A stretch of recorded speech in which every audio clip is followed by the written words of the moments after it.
temps au Québec, c'est de cesser cette intimidation dans le placement des employés des grands chantiers par les syndicats auprès des employeurs. Or, contrairement à ce qui était prévu dans le projet de loi, la ministre du Travail vient nous dire qu'à partir de maintenant, il va y avoir 2 catégories d'employeurs. Ceux qui acceptent de transiger avec les syndicats et ceux qui refusent de transiger avec les syndicats. Sincèrement, là, moi, je ne voudrais pas personnellement être d'un soulier des employeurs qui vont refuser de transiger avec les syndicats. Donc, je pense que ça va complètement contre l'esprit de la loi. Ce que ça veut dire, c'est que, imaginez-vous demain matin, quand un gars de la FTQ Construction va vous appeler et puis vous suggérer de cocher la case pour qu'il y ait des discussions directes, ça va être très difficile pour l'employeur de refuser. Donc, je pense que ce qui était prévu au départ, c'était de dire, à partir de maintenant, les seuls qui vont parler des employés, de la liste des employés qu'une entreprise a besoin, bien, c'est la Commission de la construction du Québec. C'est pas ça qu'il y a dans le projet de loi. En plus, on crée un comité de vigie avec 3 membres, dont 2 anciens syndicalistes. Donc, on peut penser que déjà le comité est biaisé. Donc, je pense que quand Mme Maltais vient nous dire qu'elle n'acceptait pas le fait que 70% des représentants n'étaient pas à la table, bien, elle vient confirmer que le Parti québécois a les mains attachées avec les syndicats. Et là, plutôt que de défendre l'intérêt des travailleurs, l'intérêt de l'ensemble des citoyens, bien, le Parti québécois défend les intérêts de la FTQ Construction. Parce qu'ils se disent, on veut absolument avoir l'accord de la FTQ Construction avant de procéder. L'autre chose qu'il faut se demander, puis peut-être que les critiques doivent s'adresser davantage au gouvernement libéral, mais c'est totalement inacceptable qu'un projet de loi qui a été adopté le 2 décembre 2011, qu'un an plus tard, on vienne nous dire, bien, savez-vous, on n'a pas eu le temps de mettre en place le système informatique. Écoutez, là, 1 an, ça aurait dû être suffisant. Il y a quelqu'un qui s'est traîné les pieds ou il y a eu de la mauvaise foi en quelque part, mais c'est pas normal qu'après 1 an, on n'ait pas été capable de bâtir un système informatique pour être capable de référer les employés du secteur de la construction. Ça fait la question. Vous savez qu'en principe, parce que l'exemple que vous avez donné, là, quand quelqu'un de la FTQ appelle un employeur, normalement, ça ne devrait pas se faire directement, ça. C'est pas légal, ça, l'exemple que vous avez donné. Je ne sais pas si vous êtes conscient de ça. Donc, à votre avis, ce système-là ne changera pas, atteindra pas ses objectifs de réduire l'intimidation? On vient même le légaliser. On vient dire, si vous cochez la case, le syndicat de la FTQ va pouvoir appeler l'employeur. Donc, on sait qu'en pratique, ça se fait, que ce soit légal ou non. Ça crée des problèmes d'intimidation puis de violence sur les chantiers. Puis là, Mme Maltais vient nous dire, le Parti québécois vient nous dire, à partir de maintenant, ça va être légal. Mais il va falloir que vous y consentiez. Imaginez-vous, mettez-vous à la place là, des employeurs qui ne vont pas consentir. Il n'y en a pas des tonnes d'employeurs sur les grands chantiers, là. Il y en a quelques-uns. Donc, il va devenir stigmatiser les employeurs qui vont refuser de collaborer, parce que c'est probablement le mot qui va être utilisé par la FTQ Construction. Je dis, ça va contre l'esprit de la loi. Ça va contre l'esprit de la loi, c'est bien clair. Vous voyez qu'un employeur qui ne cocherait pas la bonne case, qui refuserait d'avoir de lien direct avec les titulaires de permis, en l'occurrence les syndicats, là, s'exposerait à de l'intimidation. En gros, c'est ce que vous voulez dire. On va créer 2 catégories d'employeurs. Vous êtes d'accord avec moi, là? J'aimerais ça d'ailleurs que la ministre nous dise, selon elle, là, quel est son estimé du pourcentage qu'ils vont accepter, puis le pourcentage qu'ils vont refuser. Mais une chose qui est certaine, là, c'est qu'il y en a qui vont accepter. Et ceux qui accepteront pas, ben, vont être un petit peu sur la liste noire de la FTQ Construction. Est-ce que c'est ça qu'on veut au Québec? Avec tout ce qu'on a vu, là, de l'intimidation auprès des femmes sur les chantiers de construction, on veut que ça continue parce que le Parti québécois, là, veut défendre les intérêts des syndicats. Ce que je me rends compte, là, c'est qu'on avait un gouvernement qui défendait les intérêts des donateurs du Parti libéral. Puis là, on est passé à un gouvernement qui défend les intérêts des syndicats. Est-ce qu'on pourrait avoir un gouvernement qui défend les intérêts des citoyens? Je pense que c'est ça qui est souhaité. Sur le comité de vigie, là, vous doutez déjà là, des conclusions d'un éventuel rapport. Vous dites qu'ils sont biaisés. Vous auriez préféré quoi comme système, comme composition? Les gens qui proviennent de quel milieu? Il aurait dû au moins avoir des représentants des employeurs. Écoutez, là, moi, j'aime bien Claudette Carbonneau, mais y a-t-il quelqu'un ici qui doute de quel côté va pencher Claudette Carbonneau? Que vous mettez en Chevrette, c'était un ancien aussi permanent syndical.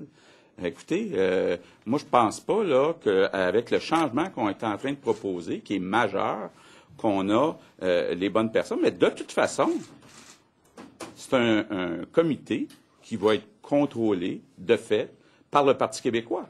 Je veux dire, on a 2 sympathisants sur 3 là, du Parti québécois, clairement, qui sont là, Mme Carbonneau et M. Chevrette. Écoutez, là, ils vont écouter le gouvernement. Puis le gouvernement, ils ont l'air de vouloir se mettre à genoux devant la FTQ Construction. Ils ont les mains attachées, le PQ, avec les syndicats. Est-ce que M. Breton devrait démissionner? M. Breton, écoutez, je pense que c'est inquiétant. C'est le moins qu'on puisse dire. C'est inquiétant de voir un ministre de l'Environnement qui est en train de faire le ménage au BAP.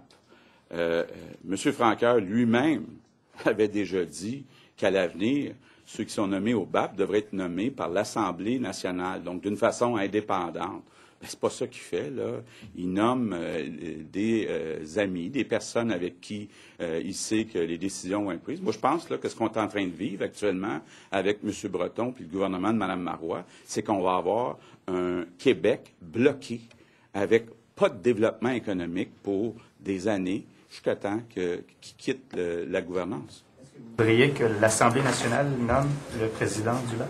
Je pense que ce serait une très bonne idée que le président du BAP soit nommé par l'Assemblée nationale.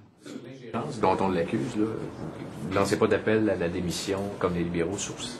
Ben, je sais pas, là. Il dit que c'est pas vrai qu'il a demandé le cellulaire des personnes, mais une chose qui est certaine, là, à le voir bouillir en chambre, je pense que ça va être quelqu'un d'assez interventionniste. Juste une petite dernière, excusez, que j'ai été obligé de sortir. Sur le projet de loi de M. Godreau, je sais que vous êtes très en accord avec ça. Est-ce que vous trouvez que c'est un projet de loi pour un maire? Et que pensez-vous de la présomption d'innocence là-dedans? Bien, là, il faut voir si la personne continue d'être payée ou non, là, mais je pense qu'une personne qui est accusée au niveau... Elle conserve son salaire jusqu'à temps qu'elle soit accusée. Bien, on l'avait déjà proposé. Je pense que ça devrait s'appliquer pas seulement à une ville, ça devrait s'appliquer à chaque fois qu'il y a quelqu'un qui est accusé au niveau criminel. C'est normal là, que pendant un certain temps, la personne soit de côté parce qu'il y a une question de crédibilité. Est-ce que les citoyens de la ville de Mascouche ou d'une ville qui a un maire qui est accusé au criminel ont encore confiance dans ce maire-là? Je pense que poser la question, c'est d'y répondre. Donc, je suis content, encore une fois, que le Parti québécois reprenne une des propositions de la Coalition Avenir Québec. C'est la loi d'un homme? Est-ce que c'est la loi Marcotte?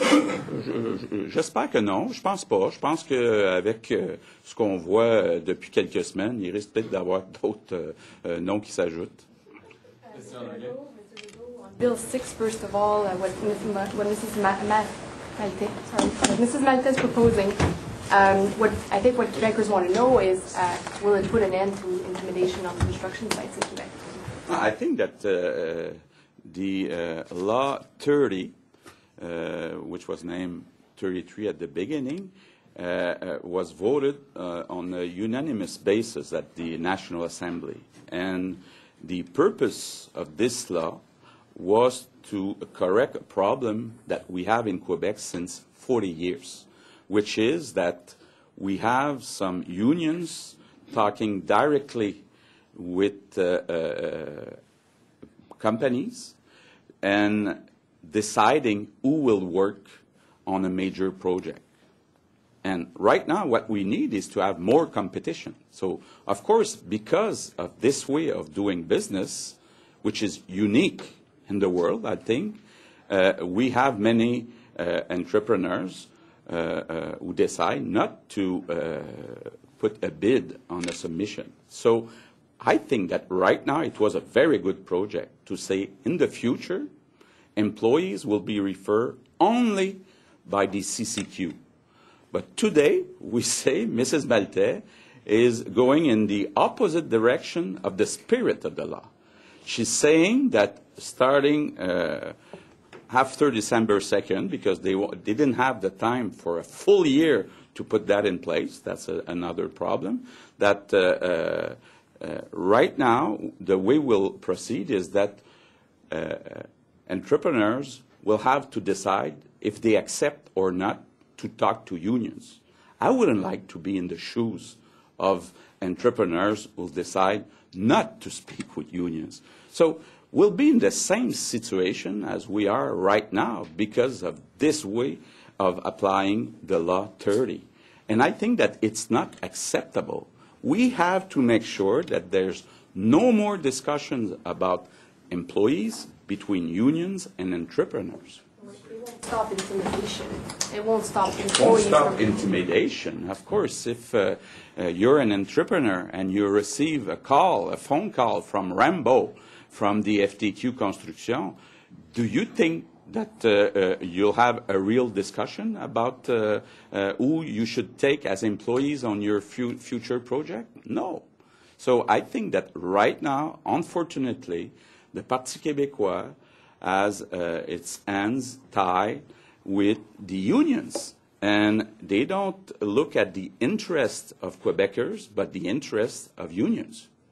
Bill 10 on Gaudreau. I was going to actually ask about that. So Bill 10 would allow for the judicial removal of elected municipal officials if they face a serious criminal charge. And I wonder if that's a piece of legislation that you can support. Of course, because we are the one who proposed that during the electoral campaign. We think that it's a question of credibility. When a mayor has some criminal charges against him, he doesn't have the credibility anymore. So he should sit aside for a certain period until we have the conclusions of the charges. So I think that, of course, we'll back this project because it's our project. What would you say, though, to a critic who would raise the concern that this bill removes the notion of innocence until you're proven guilty? But I understand that the mayor will still be paid, so there's no negative impacts financially. And I think that it's a question, again, of moral authority and credibility. We cannot keep, like in Mascouche, somebody that doesn't have the credibility to manage the town of Mascouche. So I think that we may have some negative impacts, but it's the less worse solution. Should someone like that keep his salary? Yes, I think so. Why? Because of the notion of somebody in Quebec should not be accused and by everybody until he's recognized as guilty. Bill will just be introduced for one case with Marcotte and Mascouche? Right now it applies only to him, but I think that with what we see every week at the Charbonneau Commission, I expect that we may have other cases. Merci. We were close to have one in Laval.